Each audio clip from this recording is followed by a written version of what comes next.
Masayang ipinagdiwang sa iba't ibang panig ng Pilipinas ang Pasko. Kasama na riyan ang mga lugar na tinamaan ng kalamidad ngayong taon. Narito ang report.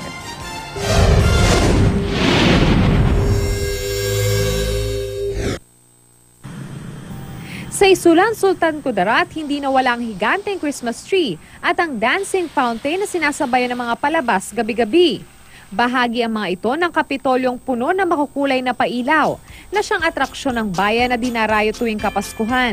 Tampok naman sa Christmas Festival ng Mabinay, Negros Oriental, ang nagagandahan 31 higanteng Christmas trees na kumakatawan sa mga barangay. Yari ang mga ito sa indigenous materials gaya ng tangkay ng nyog at dayami ng palay. Ang may pinakamagandang disenyo nagkamit ng 50,000 pisong papremyo. Pero sa gitna ng pagdiriwang, hindi raw nakalimot ang lokal na pamahalaan sa pagtulong sa mga nasalanta ng bagyong Yolanda. Kaya ang pondo sana na para sa Christmas party ng mga empleyado, inilaan na lang sa mga biktima ng trahedya. Isang Boracay sa mga sinalanta ng bagyong Yolanda.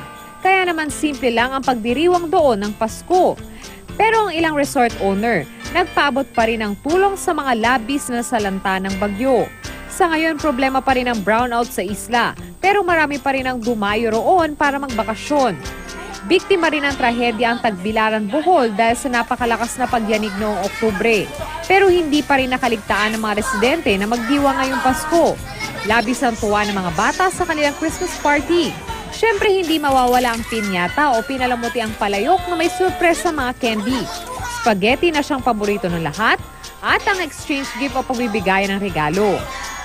Sa kabila ng sunod-sunod na trahedya sa bansa ngayong taon, pinatunayan pa rin ng mga Pilipino na sa pagdiriwang ng Pasko, magahari ang pagbibigayan at pasasalamat sa espesyal na okasyong ito.